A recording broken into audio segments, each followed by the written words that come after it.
Assalamualaikum warahmatullahi wabarakatuh. Selamat datang kembali di Panggonan Wingit, tempat di mana cerita-cerita gelap, kisah mistis, dan rahasia yang tersembunyi di balik kehidupan sehari-hari akan kita ungkap bersama. Di sini, kita tidak hanya mendengar cerita, kita merasakannya. Matikan lampu jika berani. Gunakan headset agar setiap bisikan terdengar lebih jelas. Dan pastikan kamu menonton sampai akhir, karena tidak semua yang terlihat biasa, benar-benar biasa. Malam ini, Panggonan Wingit akan membawa kalian ke sebuah kota susu yang tenang, di mana kekayaan datang terlalu cepat, dan sesuatu menagih janji yang tak pernah benar-benar lunas. Siapkan diri kalian, karena setiap tempat punya rahasia, dan setiap rahasia punya harga. Selamat mendengarkan. Di lereng-lereng hijau Boyolali, pagi selalu datang bersama kabut tipis dan suara lenguhan sapi. Udara terasa dingin, bercampur aroma rumput basah dan susu segar yang baru diperah. Hampir setiap rumah memiliki kandang kecil di sampingnya.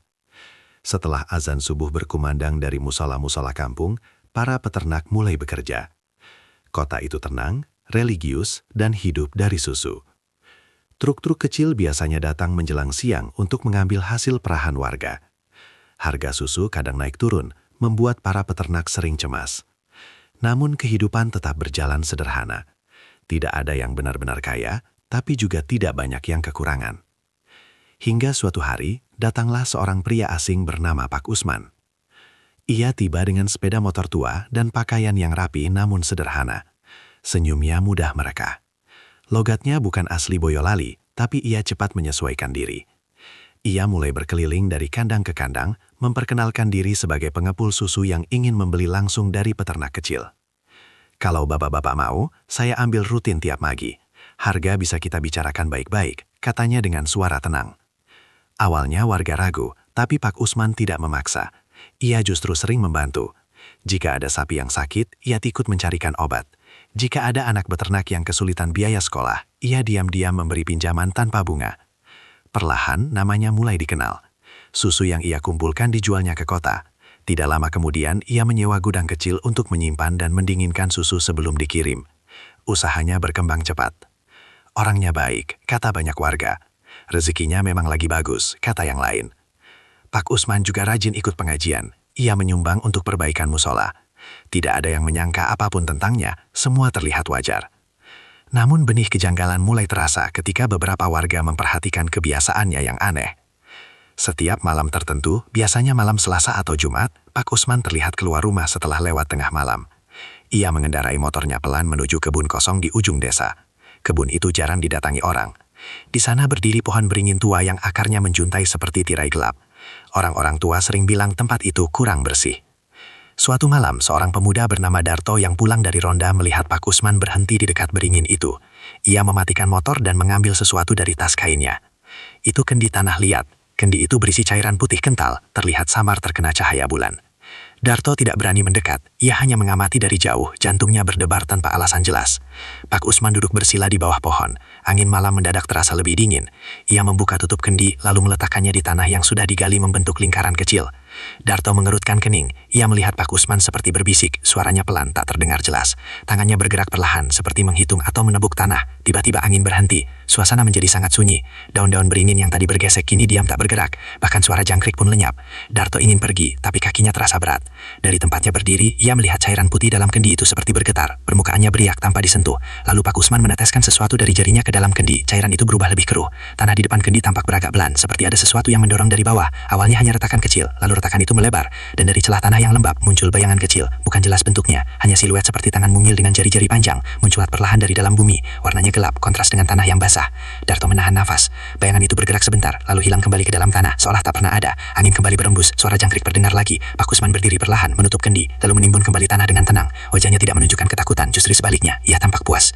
Darto mundur pelan, tubuhnya gemetar. Ia tidak berani menegur atau bertanya. Esok paginya ia hanya diam ketika melihat Pak Usman tersenyum seperti biasa di pasar susu. Tak ada yang berubah di permukaan. Boyolali tetap tenang, sapi-sapi tetap diperas setiap pagi, susu tetap mengalir putih bersih. Namun sejak malam itu, bagi Darto, ada sesuatu yang terasa berbeda di udara kota susu itu. Seolah-olah di balik putihnya susu yang menjadi sumber kehidupan, telah lahir sebuah janji yang tidak semua orang tahu harganya. Setahun setelah malam di bawah pohon beringin itu, perubahan besar terjadi di Boyolali. Lahan kosong di pinggir jalan utama tiba-tiba dipagari seng tinggi. Truk-truk material keluar masuk hampir setiap hari. Tak butuh waktu lama, bangunan besar berdiri di sana, kokoh, bercat putih bersih, dengan cerobong tinggi menjulang ke langit. Sebuah pabrik susu modern. Warga terkejut, tidak ada yang menyangka Pak Usman, yang dulu hanya pengepul dengan motor tua, kini mampu membangun fasilitas sebesar itu. Mesin-mesin canggih didatangkan, tangki stainless raksasa berjejer rapi di dalam ruang produksi. Sistem pendingin otomatis terpasang, bahkan kemasan produknya terlihat mewah dibanding pabrik lain di sekitar kota. Nama perusahaannya terpampang besar di gerbang. Banyak warga bangga. Akhirnya Boyolali punya pabrik besar sendiri, kata mereka. Yang paling senang tentu para peternak. Harga susu dari Pak Usman stabil. Saat pabrik lain menurunkan harga karena pasar lesu, ia tetap membeli dengan nilai yang sama. Pembayaran selalu tepat waktu. Bahkan ia memberikan bonus jika kualitas susu bagus. Rezeki kita ikut naik, ujar seorang peternak tua sambil tersenyum lega. Dalam waktu singkat, distribusi produknya meluas hingga ke kota-kota besar. Truk-truk berlogo pabrik berlalu lalang setiap hari. Keuntungan melonjak, gudang diperluas, karyawan ditambah. Semua tampak berjalan lancar. Terlalu lancar. Di balik kesibukan siang hari, malam di pabrik itu terasa berbeda. Setelah jam produksi selesai dan para pekerja pulang, bangunan besar itu menjadi sunyi. Hanya suara mesin pendingin yang berdengung rendah di dalam ruangan. Warto, satpam malam, sudah bekerja sejak awal pembangunan pabrik. Ia pria paruh baya, pendiam, dan jarang mengeluh. Tugasnya sederhana, berkeliling memastikan semua pintu terkunci dan mesin berjalan normal. Pada awalnya, tak ada yang aneh. Hingga suatu malam, sekitar pukul 2 dini hari, saat kabut turun lebih tebal dari biasanya, Warto mendengar suara tidak biasa dari ruang produksi. Bukan suara mesin, bukan juga suara tikus. Suara itu seperti cairan yang diaduk pelan, plok, plok, plok. Padahal produksi sudah berhenti sejak pukul 10 malam, semua tangki seharusnya dalam keadaan diam. Warto menyalakan senter dan melangkah masuk. Cahaya lampu neon menyala redup, tangki-tangki besar berdiri seperti bayangan raksasa. Suhu ruangan dingin menusuk. Suara itu terdengar lagi, kali ini lebih jelas, seperti ada sesuatu yang bergerak di dalam salah satu tangki. Warto mendekat perlahan, tangki itu tertutup rapat, indikator suhu normal, tidak ada getaran mesin. Namun dari balik dinding stainless terdengar gesekan lembut, seperti kuku menggores permukaan dari dalam. Jantungnya berdegup lebih cepat. Ia mengangkat senter menyinari bagian atas tangki yang memiliki kaca kecil untuk memantau isi di dalamnya. Cairan susu terlihat putih dan tenang. Namun ketika ia hendak berbalik, permukaan susu itu beriak, bukan karena mesin. Riak kecil muncul di tengah, membentuk lingkaran. Lalu sesuatu seperti bayangan melintas cepat di bawah permukaan. Warto membeku. Ia menahan nafas dan kembali menyorotkan senter. Bayangan itu muncul lagi, kecil, gelap, seperti sosok anak yang meringkuk dan bergerak perlahan di dalam cairan putih. Mustahil, tangki itu tertutup rapat, tidak mungkin ada apapun di dalamnya selain susu. Warto mengusap matanya. Ketika ia melihat lagi, permukaan susu kembali tenang, seolah tak terjadi apa-apa. Ia mencoba meyakinkan diri bahwa itu hanya pantulan cahaya atau bayangan dari luar. Namun saat ia melangkah mundur, suara itu terdengar lagi. Plok, plok. Kali ini terdengar seperti tawa pelan yang teredam cairan. Warto menelan ludah. Ruangan terasa lebih dingin dari sebelumnya. Lampu neon di atasnya berkedip sekali. Produksi memang sedang berhenti. Semua mesin mati. Tapi tangki itu bergerak. Dan tepat ketika ia hendak memanggil teknisi lewat radio, dari balik kaca kecil di atas tangki, ia melihat sesuatu yang membuat tubuhnya gemetar. Dua bentuk seperti jari kecil menekan dari dalam, meninggalkan bayangan samar di balik susu putih, seolah ada sesuatu di dalam sana. Hidup. Sejak malam ketika Warto melihat bayangan di dalam tangki, suasana pabrik berubah tanpa ada yang benar-benar menyadarinya. Aktivitas tetap berjalan seperti biasa. Truk tetap datang dan pergi. Mesin tetap berdengung. Namun udara di dalam ruang produksi terasa lebih berat, seolah uap susu yang mengepul membawa sesuatu yang tak terlihat. Siti, salah satu karyawan bagian pengepakan, adalah orang pertama yang merasakan gangguan itu secara langsung. Ia masih muda, baru 2 tahun bekerja. Setiap hari tugasnya sederhana, memastikan susu dalam kemasan tertutup rapat sebelum dikirim. Ruang pengepakan selalu hangat karena mesin penyegel plastik bekerja terus-menerus. Uap tipis sering naik dari cairan susu yang baru dipasteurisasi.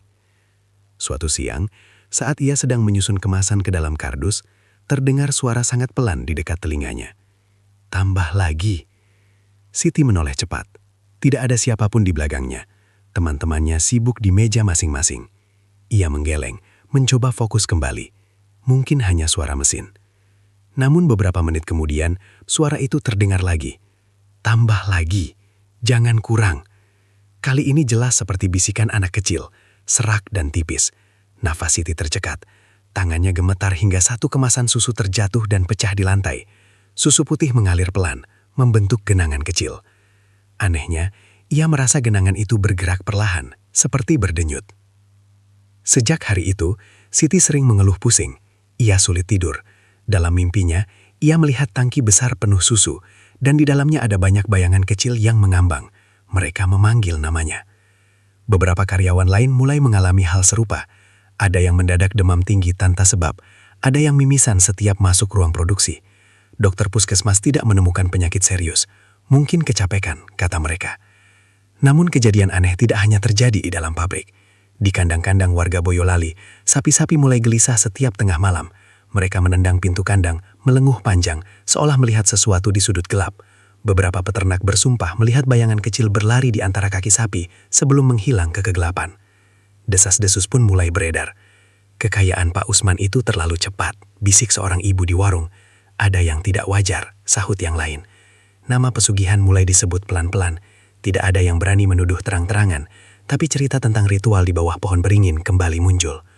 Orang-orang mulai mengingat kembali awal mula semuanya. Malam ketika Pak Usman membawa kendi berisi cairan putih. Kini, potongan kejadian itu terasa lebih jelas. Konon, di bawah pohon beringin tua itu, Pak Usman membuat lingkaran tanah dan meletakkan kendi berisi susu murni pertama dari hasil dagangannya. Ia membacakan janji, bukan doa, bukan pula ayat suci, melainkan sumpah yang mengikat. Ia tidak meminta emas, ia tidak meminta uang, ia meminta kelimpahan yang tak pernah surut. Dan dari dalam tanah, makhluk kecil muncul sebagai penjaga. Makhluk itu bukan sekedar bayangan, melainkan perwujudan dari perjanjian. Media pengikatnya adalah susu, simbol kehidupan, kesucian, dan rejeki. Setiap keuntungan yang didapat, sebagian harus dikembalikan. Bukan selalu dalam bentuk materi, kadang tenaga, kadang kesehatan, kadang sesuatu yang lebih berharga. Siti akhirnya jatuh sakit parah setelah seminggu terus mendengar bisikan. Ia berhenti bekerja. Sebelum pulang, ia sempat berbisik pada temannya. Di dalam tangki itu, ada yang minum duluan sebelum kita kemas. Tak lama setelah itu, produksi justru meningkat tajam. Permintaan pasar melonjak. Pak Usman terlihat semakin percaya diri. Ia bahkan berencana memperluas gedung belakang. Namun setiap tengah malam, saat uap susu perlahan menghilang dari ruangan, selalu ada suara halus yang tertinggal. Seperti bisikan puas, seolah sesuatu sedang menikmati hasilnya. Dan warga mulai menyadari satu hal yang menyesakkan dada. Keberhasilan yang tumbuh terlalu cepat, jarang datang tanpa harga. Dan mungkin harga itu sudah mulai dibayar, sedikit demi sedikit. Kabar itu datang seperti petir di siang bolong. Raffi, anak lelaki berusia 7 tahun, hilang. Ia adalah putra dari salah satu peternak yang rutin menyetor susu ke pabrik Pak Usman di Boyolali. Anak itu dikenal ceria, sering bermain di sekitar kandang sapi atau berlari-lari di dekat jalan menuju pabrik. Banyak karyawan mengenalnya karena ia kerap menunggu ayahnya selesai menimbang susu. Sore itu, Raffi terakhir terlihat duduk di dekat pagar belakang pabrik sambil memainkan mobil-mobilan kecilnya. Setelah itu, ia seperti ditelan bumi. Ayahnya mulai panik ketika waktu maghrib tiba dan Raffi belum pulang. Warga segera berkumpul. Pencarian dilakukan menyisir kebun, sawah, hingga sungai kecil di belakang pabrik. Senter-senter dinyalakan, nama Raffi dipanggil berulang-ulang. Namun, tidak ada jawaban. Keesokan harinya, suasana desa berubah tegang. Spanduk orang hilang dipasang di sudut-sudut jalan. Polisi datang untuk memeriksa area sekitar pabrik. Karyawan satu persatu dimintai keterangan. Pak Usman terlihat sangat terpukul. Ia mendatangi rumah orang tua Raffi, membawa sembako dan sejumlah uang untuk membantu pencarian. "Kita cari sama-sama, jangan putus asa," katanya dengan wajah prihatin. Ia bahkan menyediakan konsumsi untuk para relawan yang menyisir area hutan kecil dekat desa. Banyak warga merasa tersentuh oleh kepeduliannya, tidak sedikit yang memuji kebaikan hatinya. Namun di balik semua itu, perasaan tidak enak mulai merayap dalam benak Warto. Sejak kejadian aneh di tangki susu, ia tidak pernah benar-benar tenang saat bertugas malam. Hilangnya Raffi membuat pikirannya semakin kacau. Malam keempat setelah Raffi menghilang, kabut turun lebih tebal dari biasanya. Pabrik sudah kosong, mesin dimatikan lebih awal karena sebagian karyawan ikut membantu pencarian. Warto berjalan menyusuri lorong menuju ruang pendingin bahan baku. Udara di sana selalu lebih dingin dibanding ruangan lain. Namun malam itu, suhu terasa menusuk hingga ke tulang. Saat melewati tumpukan drum susu besar, ia mencium bau aneh. Bukan bau asam, Bukan bau busuk, tapi aroma amis tipis yang bercampur dengan wangi susu. Ia mengangkat senter dan menyinari sudut ruangan. Di antara dua drum besar, tergeletak sesuatu yang membuat nafasnya berhenti. Selimut kecil bergambar kartun berwarna biru. Warto mengenalnya. Itu selimut yang sering dibawa Raffi saat menunggu ayahnya bekerja. Ia pernah melihat anak itu meringkuk sambil memeluknya di kursi depan kantor. Tangannya gemetar saat mengambil selimut itu, dingin, basah di salah satu ujungnya. Tiba-tiba, hi, suara tawa kecil terdengar pelan. Warto membeku. Suara itu datang dari dalam salah satu drum susu. Ia mendekat perlahan, jantungnya berdegup keras. Tangannya hampir tak sanggup memegang senter. Drum itu tertutup rapat, tetapi terdengar suara seperti sesuatu menggesek bagian dalamnya. Pakde, dingin. Bisikan itu samar, seperti teredam cairan kental. Warto mundur satu langkah. Permukaan drum bergetar pelan. Dari celah kecil di bagian atas, terdengar suara gelembung pecah satu persatu. Plok, plok. Lalu tawa kecil itu kembali terdengar, lebih jelas, lebih dekat. Warto ingin berteriak, tapi suaranya tercekat. Ia menempelkan telinganya ke dinding drum dengan nafas tertahan. Di dalam sana, sesuatu bergerak. Bukan sekadar cairan yang berguncang. Ada ritme, ada pola, seperti tangan kecil yang menepuk dari dalam. Warto teringat bayangan di tangki malam itu, teringat suara aneh yang ia abaikan, terlintas pula cerita tentang ritual di bawah pohon beringin. Tubuhnya lemas, ia menatap drum itu dengan mata membelalak, dan untuk pertama kalinya, ia benar-benar sadar, pabrik ini bukan sekadar tempat mengolah susu. Ada sesuatu di dalamnya, sesuatu yang mungkin telah menerima tumbal pertamanya. Sejak malam Warto menemukan selimut Raffi di ruang pendingin, suasana desa tidak pernah benar-benar tenang. Pencarian masih dilakukan, tetapi harapan semakin tipis. Orang tua Raffi mulai terlihat lelah dan kehilangan cahaya di mata mereka. Desas-desus makin keras terdengar di sudut-sudut kampung Boyolali. Nama pesugihan tak lagi hanya dibisikkan, tapi mulai diucapkan dengan nada takut. Akhirnya, beberapa tokoh warga meminta seorang kiai sepuh dari desa sebelah datang untuk melihat keadaan pabrik.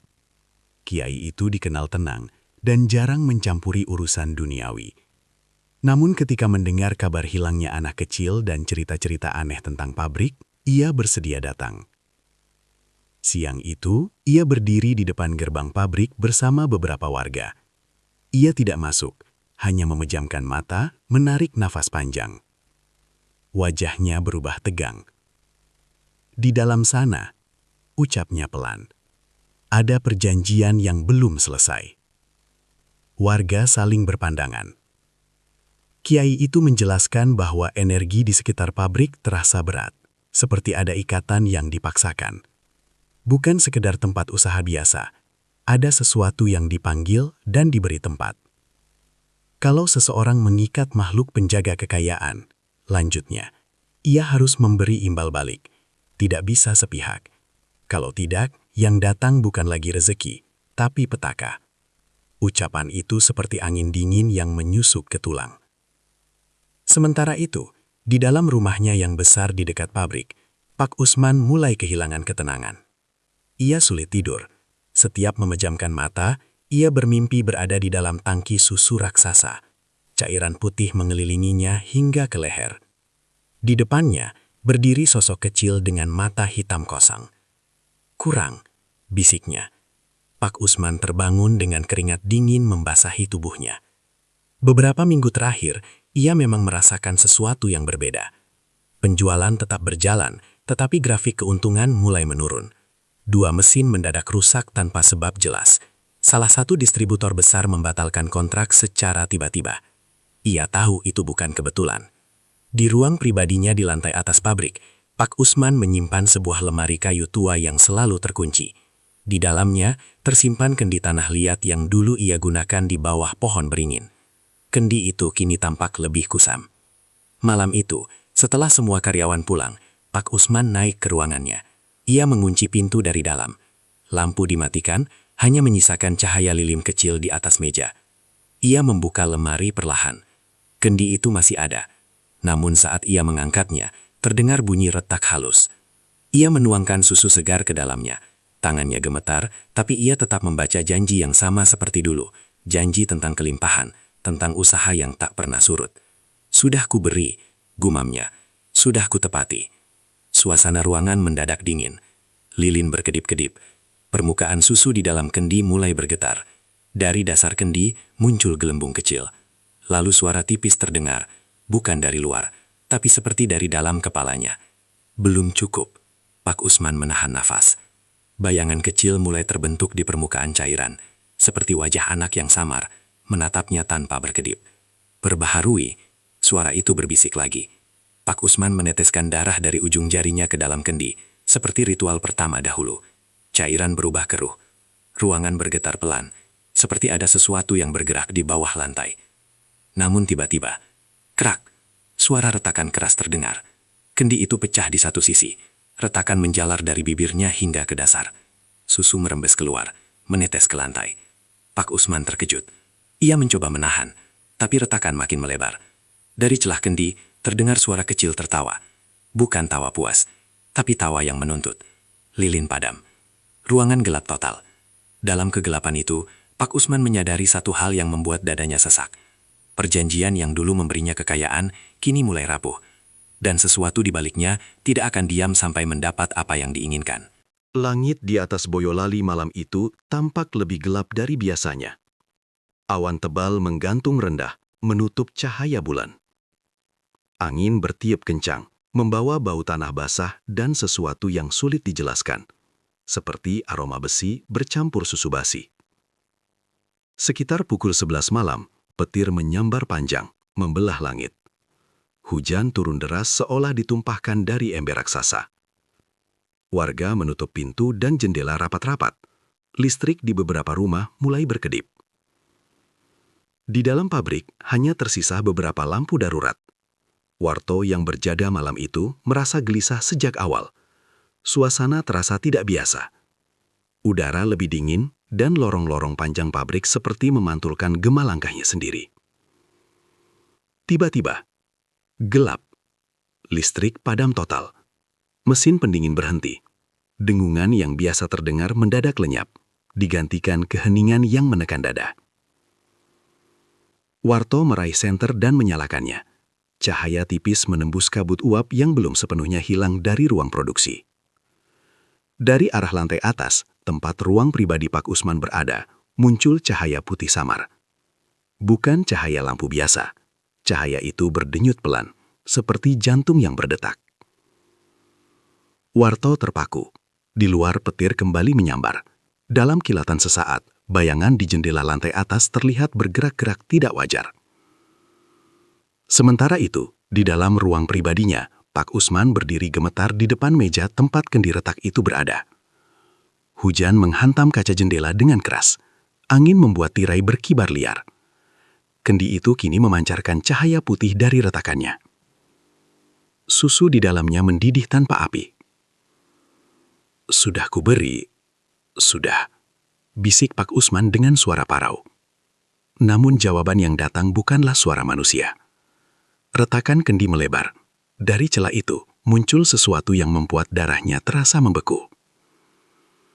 Satu tangan kecil, pucat dan kurus merayap keluar. Jari-jarinya panjang dan kukunya hitam.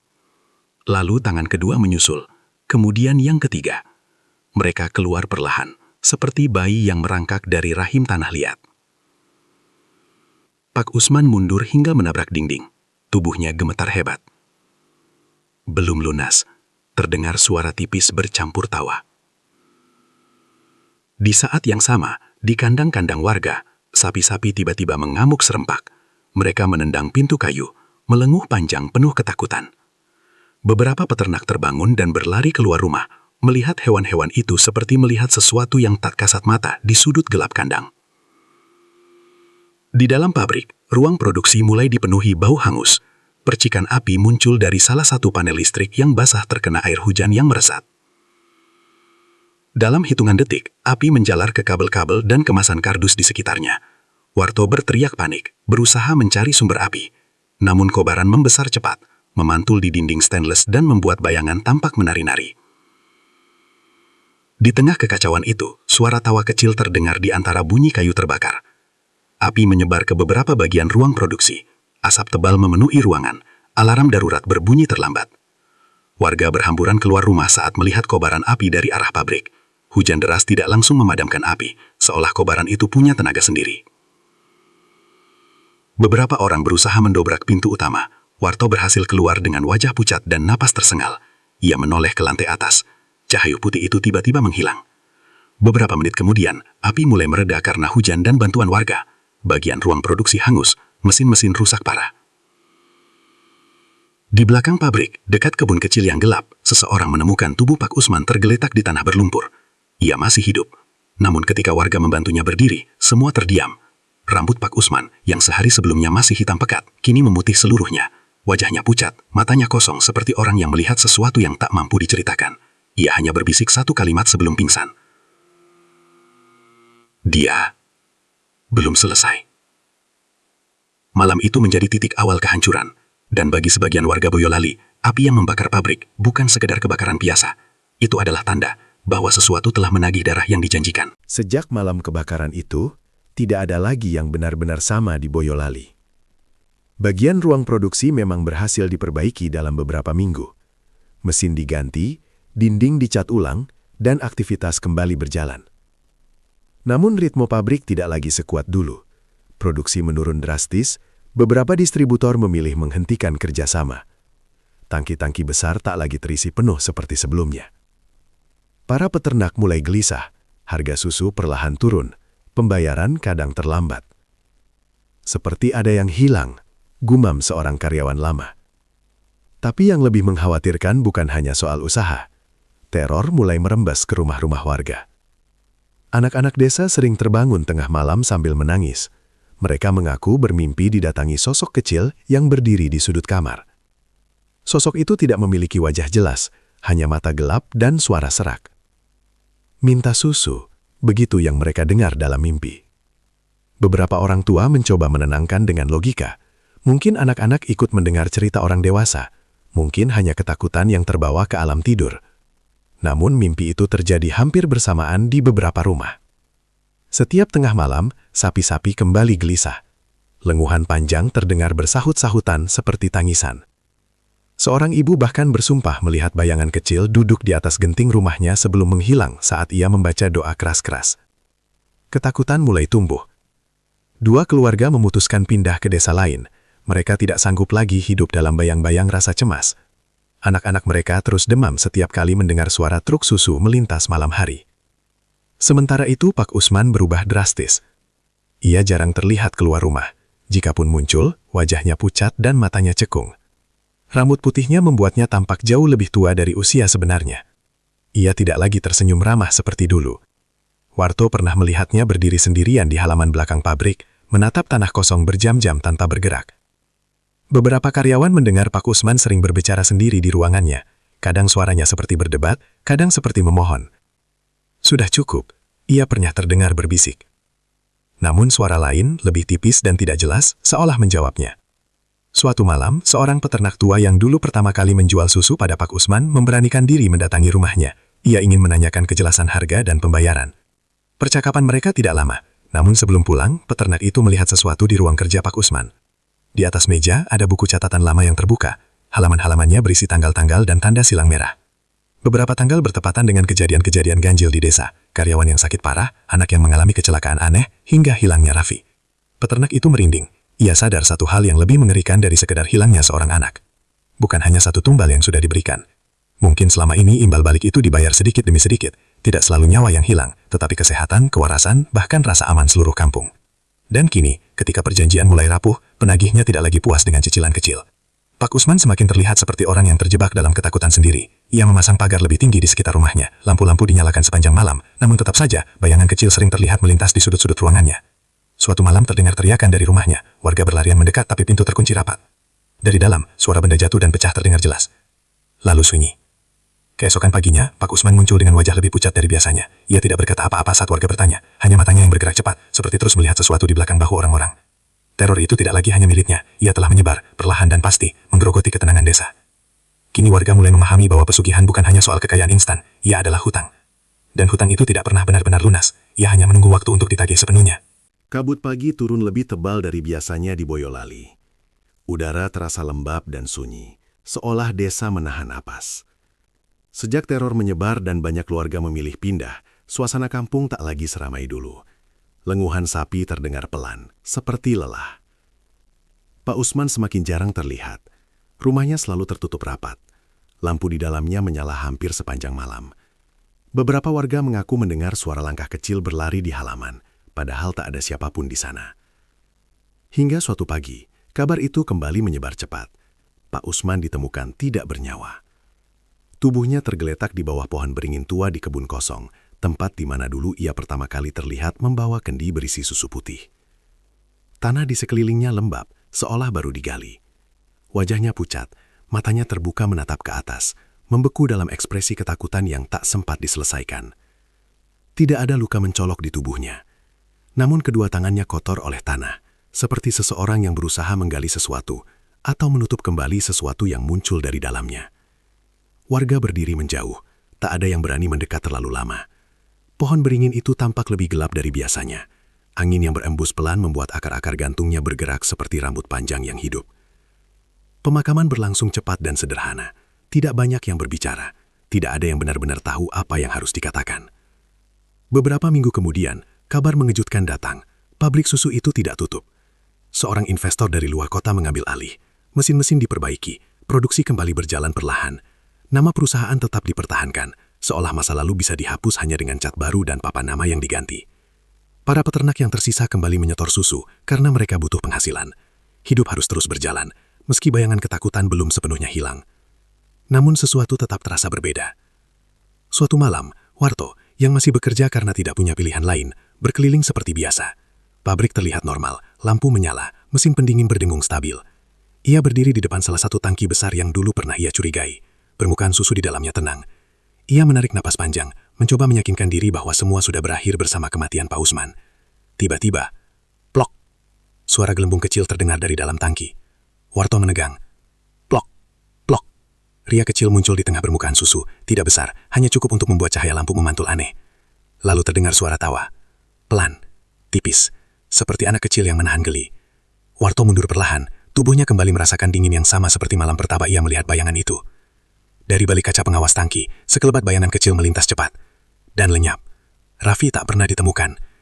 Namanya perlahan hanya menjadi cerita yang dibisikkan para orang tua kepada anak-anak mereka agar tidak bermain terlalu dekat dengan pabrik saat malam tiba.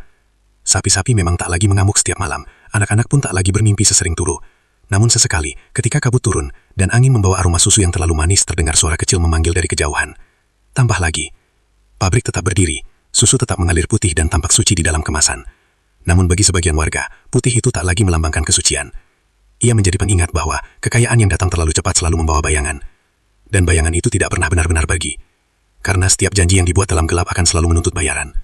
Cepat atau lambat. Itulah kisah tentang putih yang tak lagi suci, tentang kekayaan yang datang terlalu cepat, dan tentang janji yang ternyata harus dibayar dengan sesuatu yang tak ternilai. Di balik tenangnya kota susu seperti Boyolali, tersimpan cerita yang mungkin tak pernah tercatat di koran manapun. Pabrik itu mungkin masih berdiri, susu mungkin masih mengalir. Tapi bagi mereka yang pernah mendengar tawa kecil di tengah malam, tidak ada lagi yang terasa benar-benar biasa. Karena dalam setiap perjanjian yang dibuat dalam gelap, selalu ada konsekuensi. Dan tidak semua hutang bisa dibayar dengan uang. Kalau menurut kalian, apakah semua ini benar-benar sudah berakhir? Atau justru baru saja dimulai kembali? Tulis pendapat kalian di kolom komentar. Jangan lupa tekan tombol like jika kalian suka cerita seperti ini. Dan dukung terus channel Panggonan Wingit dengan cara subscribe agar tidak ketinggalan kisah-kisah wingit lainnya. Aktifkan juga lonceng notifikasinya, karena di Panggonan Wingit, setiap cerita punya bayangan. Sampai jumpa di kisah berikutnya. Wassalamualaikum warahmatullahi wabarakatuh.